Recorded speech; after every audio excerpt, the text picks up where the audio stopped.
I needed help, and nobody was there to give me a hand and explain it to me. Hey friends, hello, welcome back to my channel. My name is Erin, and I hope you're having a wonderful day, staying sane, staying healthy, and doing your best.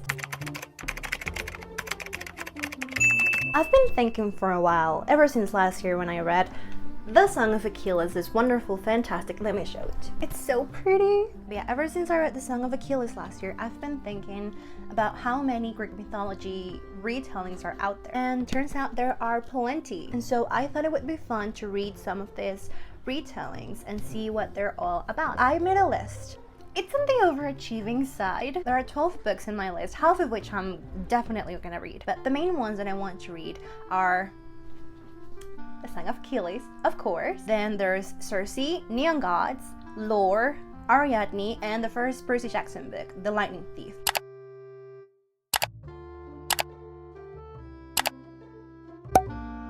The sun is out. Someone is hammering something down there. My room is so hot. My room is a sauna right now, and that is a very specific form of torture that I refuse to subject myself to. So instead I'm out here having a nice iced coffee and a stuck book, Neon Gods, which I just finished. You guys, it surprised me. I was not expecting much from it. It is a story of Hades and Persephone, and it is told in a modern context. We have Olympus City divided into, we have the upper city, which is ruled by Hades and all the other gods, politicians, and then the lower city, which is ruled by Hades. A man supposed to be dead. And we meet Persephone, our main character, as she is escaping a very impromptu and very much unsolicited engagement to Zeus. And as she's escaping, she ends up right in the arms of Hades. So our girly Persephone is trying to save her life and gain her freedom, but she cannot do so until she turns 25. She has to wait 3 months in order to access her trust fund, and so she and Hades struck a deal. So she proposes that they tarnish her image by making Zeus believe that she chose Hades over Zeus. That way they hurt his pride and she won't have this virginal image anymore, which is very important in the upper city. But little do they know that love will have a different say in her arrangement, of course. Especially Demeter, Persephone's mom. The renditions I know of her, I love. This rendition, no. The gatekeeping and the gaslighting and the manipulation in her story, in this story, is off the charts. It's wow. Anyway, Persephone was ready to escape and be free and have her own freedom and independence away from her mom, which I do not blame her. But, as soon as she kisses Hades, she's like, you know what? I really liked the story. It was high stakes. The third act conflict actually felt earned. It felt real, they felt earned. It felt like they had something to lose or to gain depending on how they reacted. That was Neon Gods. It was really good. It was really a really good surprise.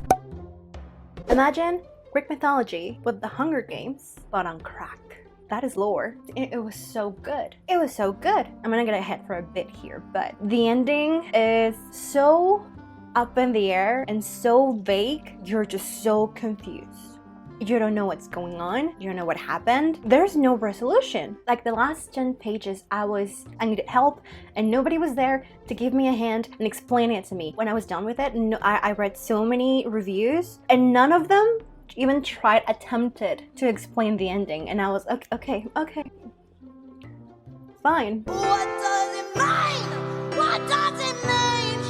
Anyway, it's a story about gods being hunted and offed. Whatever mortal human offs that god gets to keep their power. Currently, there are only 4 gods, original gods that are still alive. Aphrodite, Ares, Dionysus, Hephaestus, Poseidon, Artemis, Athena, Hermes, and Apollo. Those were the 9 gods that were punished. And their punishment was the Aegon, which is the hunt. And the Aegon consists in every 7 years, for 7 days, these 9 gods are gonna be mortal. And so any mortal that offs the god gets to keep their power and they become the new god. That doesn't make no sense.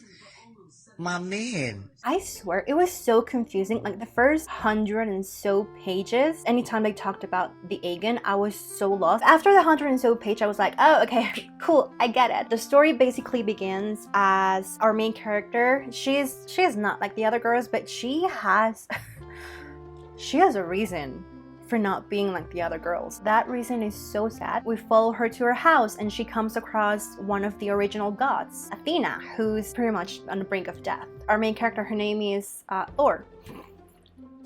Lore ends up striking a deal with Athena, and that unravels the whole story. It's a mix of character and plot. It's very fast-paced. The world building is fantastic. The characters are complex. The story is very compelling and well paced and established and explained. The stakes for this book they are anxiety-inducing high stakes. There is a fucking choice at every corner. You cannot rest. You cannot be at peace. You don't know who to trust. You think you know someone. That's the reason why I have trust issues. You know, this book right here. I think I know someone and then they change their heart and they change their mind and I... Hi! The only disappointing part about the book is the ending. Like, the last 10 or 15 pages are so confusing, and you know you're not gonna get closure because it's a standalone, and so your questions are never gonna be answered. The ending, yeah, was disappointing, but I'm not gonna give it less than 5 stars because the last 10 pages weren't up to my standards. And, you know, we can just pretend like it's like the last season of Game of Thrones, you know? We pretend it just doesn't exist. It's not canon to our story. Well, I finished Ariadne. I didn't have many expectations to begin with, and yet it still managed to let me down. Let me tell you what it's about first. Ariadne tells the story of 2 sisters who are separated and are living their lives and making their lives to the best of their abilities. So we follow Ariadne and we follow...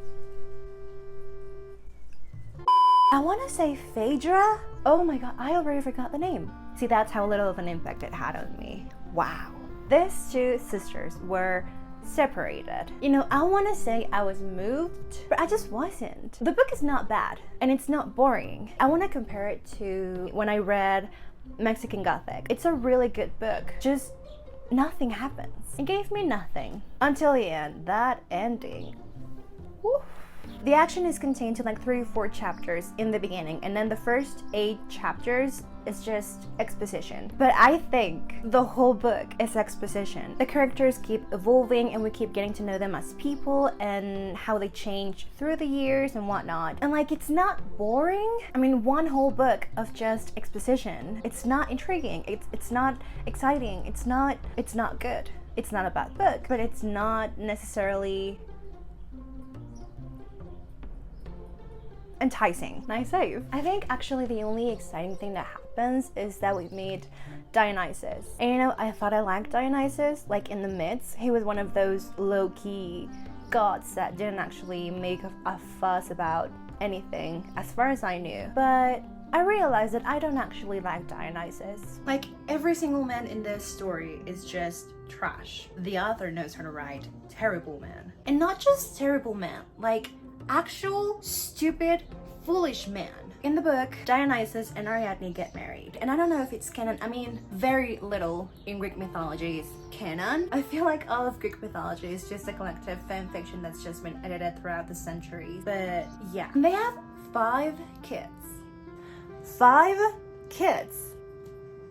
That's a lot of kids. Her Ariadne, she really said, girl, I'm retiring. I'm done. Business is closed for you. No more.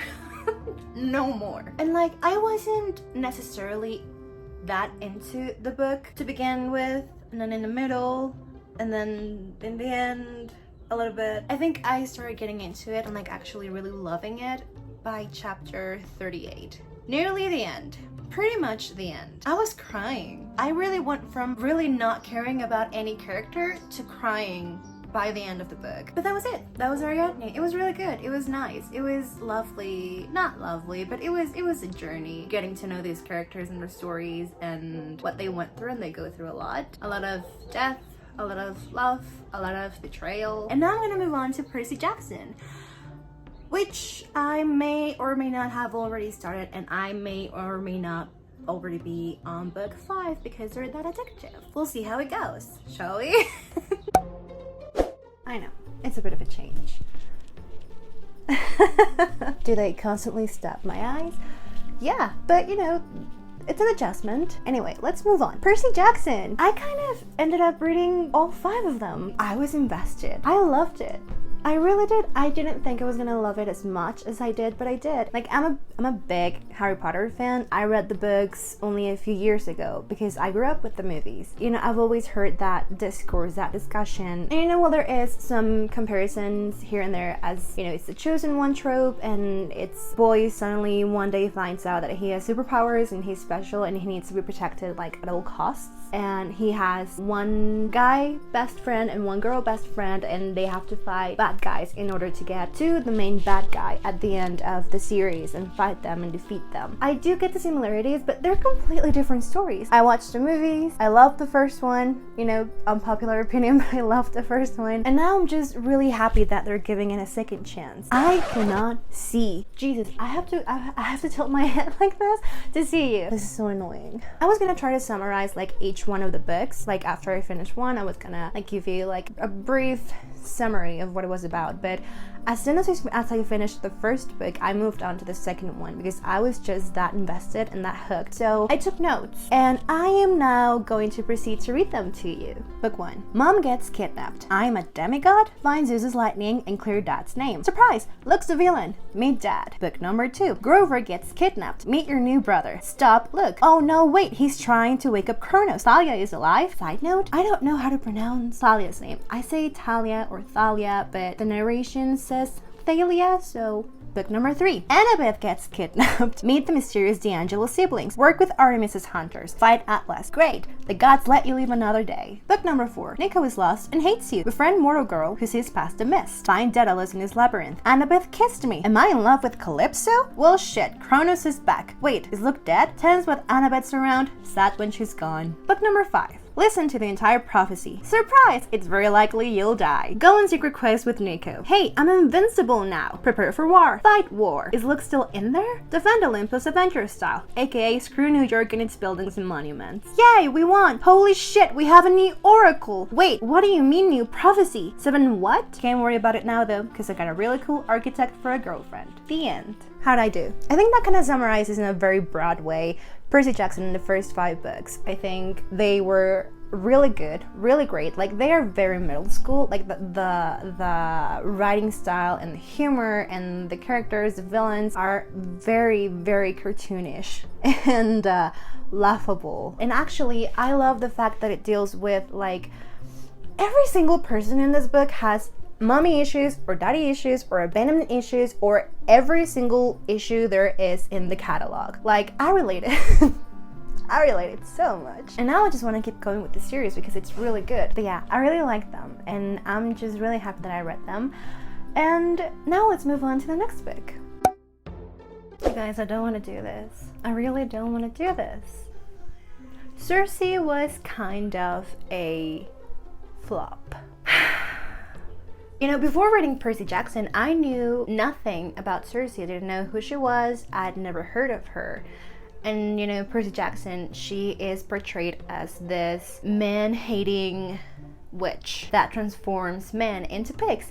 And kind of the same happens in Circe, but Circe is so much more than just a witch, and her story is just so much more than just her hating men, because she doesn't really hate men. It's a story about how she grew up and her upbringing and how her family sucks. This is an sort of empowering story. How she came to be a witch and how she came to find her strength and her trust in herself and her worth and her value, and despite every single person she ever met, especially men, telling her otherwise. And of course the prose is absolutely beautiful and lyrical and amazing and just wonderful, great. Like, it's Madeline Miller. She never disappoints. She's so good. With that being said, I was kind of bored the entire book. Like, was it interesting learning about Circe and her family and, you know, even more about the gods and many more myths that I didn't know about. Like, for example, I've never read the Iliad and I've never actually read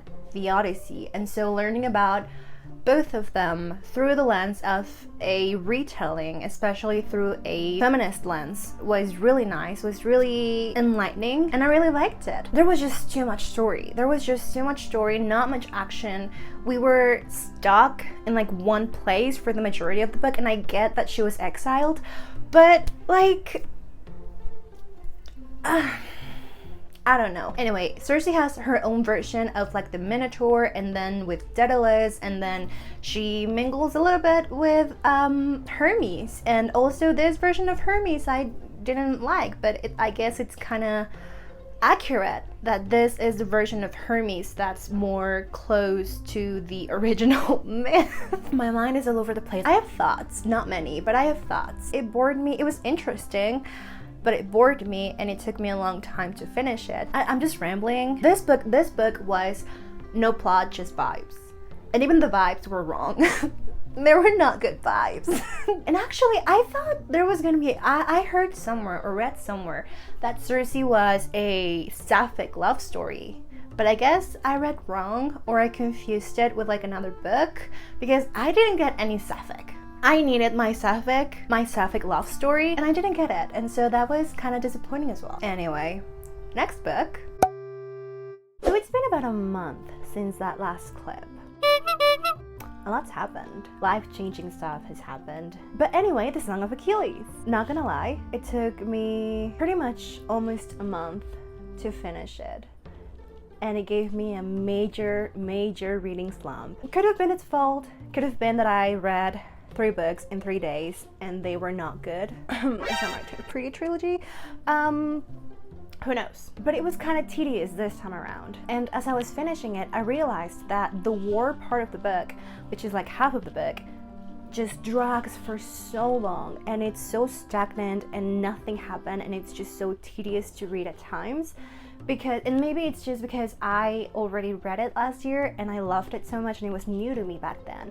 But this time around, that's what gave me a major reading slump. Madeline Miller knows how to write characters and knows how to write beautiful lyrical prose. I love her writing. I love her story. And I love the Song of Achilles. It was just a bit tedious this time around. However, when the war part was over, I was so in for it. And I say over because, I mean, spoilers ahead. If you haven't read the Song of Achilles, I'm so sorry. I just need to talk about it. When I first read it, I already knew or had like a basic knowledge of what happened in Troy. And I've never seen the movie, and I'd never read anything about it, only like knew about it because it's pretty much general culture by this point, right? So I knew that Patroclus dies. I was just not prepared for the emotional impact, for how emotionally taxing it was going to be. It was so hard, and it was just as hard this time. It was so heart-wrenching, and it was devastating, and I was wrecked. I didn't cry.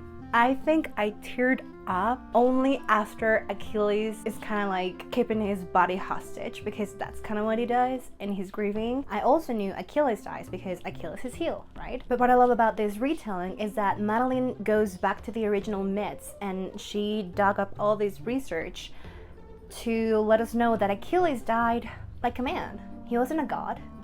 He was special for sure, and he had a prophecy with his name written on it, but he died like a man. It was an arrow to the chest. It was an arrow to his heart, and that's what killed him. And he embraced and welcomed that death because he was so lost in his pain, in his grief, in his love for Patroclus, that he just could not fathom life without him. And that's what makes you hurt so much, and that's what makes you love this book so much. The way Madeline translates all of that longing and pining and passion and love and sense of like found family. She translates all of this into love, into unconditional, true, one of a kind, once in a lifetime love. The characters are so flawed that you do not condone their actions and their mistakes.